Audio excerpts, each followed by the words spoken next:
आज की वीडियो में बताएंगे यूपी बीसी सखी के जो भी अभी अकाउंट खुलने वाला है ओडी अकाउंट, उसकी पूरी जानकारी देंगे कि जो ओडी अकाउंट है वो किस तरह से खुलेगा और इसके लाभ क्या क्या होते हैं। क्योंकि अभी बहुत सारे बीसी सखी हैं, उन्हें ओडी अकाउंट के बारे में कोई भी जानकारी नहीं है, लेकिन सभी बीसी सखी का जल्द ही ओडी अकाउंट खुलने वाला है।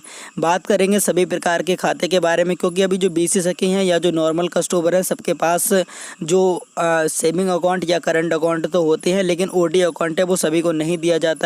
लेकिन जितनी भी बीसी सखी हैं उन्हें एक ओडी अकाउंट खुलाना होगा और उसके आपको लाभ और पूरा प्रोसेस जानना होगा ताकि आपको आगे जाके कोई प्रॉब्लम ना हो। सबसे पहले बात करेंगे सेविंग अकाउंट की, यानी कि आपको जब बेसिक से पता होगा तभी आपको इसकी जानकारी भी हो जाएगी और आपको सभी प्रकार के खातों के बारे में पता भी चल जाएगा। सेविंग खाता एक तरह की आपको सेविंग करके रखना पड़ता है। आपके पास जो भी बजट या जो भी पैसा होता है आप अपने अकाउंट में उसको सेव करके रख सकते हैं और अपने मर्जी के अकॉर्डिंग उस बैलेंस को निकाल सकते हैं। आपके एटीएम जाकर या अपने बैंक जाके उस पैसे को निकासी कर सकते हैं। उसके बाद बात करेंगे करंट खाते के बारे में। करंट खाता किन लोगों को खुलाया जाता है और ये किस तरह से यूज़ किया जाता है। करंट खाता जो बिजनेस चलाते हैं या जिनका जो ट्रांजैक्शन अमाउंट है वो डेली का ज़्यादा होता है, ज़्यादा ट्रांजैक्शन हो जाते हैं, तो वो लोग करंट खाते को यूज करते हैं। जैसे किसी के पास कुछ अपना बिजनेस चल रहा है और उसका जो भी लेन देन है वो लाखों के ऊपर अगर जा रहा है तो उसे अपना एक करंट खाता खुलाना पड़ता है, जिसके तहत आप जितने भी ट्रांजैक्शन या जितना भी लेन देन करेंगे तो उस पर आपको कोई भी एक्स्ट्रा चार्ज पे करना नहीं होगा। अगर आपके पास एक सेविंग अकाउंट है, आप अगर एक ही दिन में उससे 10-12 ट्रांजैक्शन या कुछ लाखों का अगर बजट इधर से उधर लेन देन करेंगे तो आपको कुछ एक्स्ट्रा चार्ज भी भरना होगा। तो इसके लिए जो बिजनेस के लिए जो लोग यूज करते हैं उन्हें अपना करंट खाता खुलवाना होता है और इससे आप बहुत ज़्यादा ट्रांजैक्शन कर सकते हैं। उसके बाद उससे जो बड़ा खाता होता है वो होता है ओडी अकाउंट। ओडी अकाउंट को आपको डिटेल से बताएंगे। बीसी सखी का सभी लोगों का ओडी अकाउंट है वो खुलने वाला है। मैं आपको बता दूं जो ओडी अकाउंट होता है वो एक तरह का लिमिट खाता होता है। अब लिमिट खाते की मैं डिटेल में जानकारी दूं, जो बीसी सखी हैं उन्हें ये लिमिट खाता इसलिए दिया जाता है। आप जैसे ये खाता खुलाएंगे तो आपको अपना एक धनराशि तय करना होगा कि आपको इतना से खाता खुलाना है। आपके पास अगर 1 लाख का बजट है तो आप 1 लाख से खाता खुला सकते हैं या किसी चीज़ की एफडी करा सकते हैं। अगर आपके पास अगर सोना है या कुछ और अगर लिक्विड फॉर्म में अगर कोई धनराशि है या आप अगर तय करना चाहें तो उन्हें दे सकते हैं, जिसके तहत आपको इसका लाभ क्या होगा। जैसे मैं वो बता रहा हूँ कि आप जितना ज़्यादा खाता खुलाएंगे, जितने ज़्यादा पैसे से अपना खाता खुलाएंगे उतना ज़्यादा आपको लाभ होगा।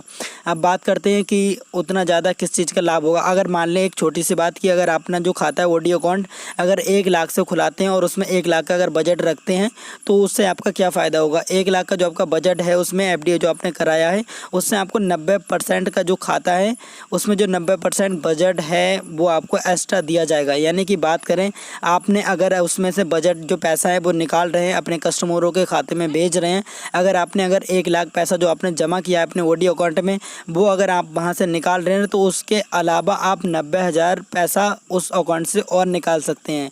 यानी कि 1 लाख का जो आपका जो 90% जो वहाँ से होगा उसके अलावा भी आप वहाँ से पैसा निकाल सकते हैं, क्योंकि आपको वहाँ पे आपकी जो 1 लाख जो आपने जमा किया है जो वहाँ पे फिक्स बना के रखा है वो पैसा निकालने के बाद भी आपके खाते में अगर बैलेंस नहीं है तो भी तब भी वहाँ से आप 90,000 रुपये तक निकाल सकते हैं, आप अपने कस्टमरों के खाते में भेज सकते हैं। और इसका जो बीसी होते हैं इसका आपको कोई भी चार्ज देना नहीं होगा। अदर जो बीसी के अलावा ओडी अकाउंट होते हैं उनको इसका कुछ एक्स्ट्रा चार्ज देना पड़ जाता है। लेजर पोलियो चार्ज हो जाता है या कोई हाफ अर्ली पे बहुत सारे चार्ज पड़ जाते हैं, लेकिन बीसी के लिए ऐसा कोई भी चार्ज नहीं पड़ेगा।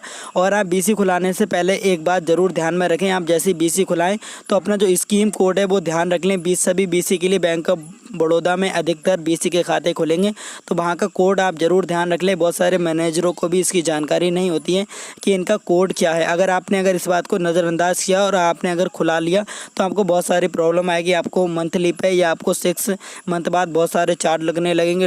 जो लेजर पोलियो वाला चार्ज है वो भी लगने लगेगा। आप अगर अपने जो आपने लिमिट तय की है कि आपकी 90,000 आपने उसमें से पैसा निकाला है वो ज़्यादा निकाला है तो आपको उस पर सूद ब्याज भी ज़्यादा देना पड़ सकता है। और अगर आपका बीसी खाता है आपका जो स्कीम कोड है वो 124 है, यानी कि जो सभी बीसी हैं उनके लिए 124 कोड है वो लागू किया जाता है। उसके तहत अगर आपका ओडी अकाउंट खुलता है तो वो बीसी के तहत आ जाता है। उनके लिए कोई भी एक्स्ट्रा चार्ज देने की ज़रूरत नहीं है। आपके पास कोई लेजर पोलियो चार्ज है वो भी नहीं लगेगा और आपको कोई इन फ्यूचर और भी कोई प्रॉब्लम नहीं आएगी। तो जैसे ही आपका अकाउंट खुले तो आप मैनेजर को इस बारे में जानकारी दे दें कि हमारा जो स्कीम कोड है वो 124 रहेगा, 0124 रहेगा, तो आपको कोई भी इन फ्यूचर कोई भी प्रॉब्लम नहीं आएगी। काफ़ी लोगों को इसकी जानकारी नहीं होती है, तो मैंने सोचा कि आपको ये जानकारी दी जाए ताकि इन फ्यूचर आपको कोई भी प्रॉब्लम ना हो। तो आशा करते हैं आप समझ पाएंगे कि जो ओडी अकाउंट है यानी कि जो ओवरड्राफ्ट अकाउंट है वो क्या होता है। एक तरह का लिमिट खाता होता है, यानी कि आप अगर उसमें 1 लाख से खाता खुलाएंगे तो आप उसमें 1 लाख के अलावा 90,000 पेमेंट और निकाल सकते हैं। आपके अगर खाते में पैसा नहीं है तब भी आप उस पैसे को यूज कर सकते हैं, आपके पास कुछ एक्स्ट्रा चार्ज या कुछ भी अलग से देने की ज़रूरत नहीं है। तो इसके लिए बीसी के लिए जो है ये खाता बहुत ज़्यादा लाभदायक होगा, आप इसे बहुत अच्छे से यूज कर सकते हैं। तो आशा करते हैं आप समझ पाए होंगे कि ओडी अकाउंट क्या होता है। आपको लिमिट के बारे में आप अपने बैंक मैनेजर से बात कर सकते हैं कि आपसे कितनी लिमिट दी जाएगी। तो आशा करते हैं सब कुछ आप समझ पाए होंगे कि ओडी अकाउंट क्या होता है, और अगले आपको बताएंगे कि डॉक्यूमेंट की क्या क्या रिक्वायरमेंट होगी। तो चैनल को सब्सक्राइब कर लें, बेल आइकन को दबाएं ताकि हर एक वीडियो की नोटिफिकेशन आपको मिलते रहे सबसे पहले। जब तक के लिए जय हिंद, वंदे मातरम।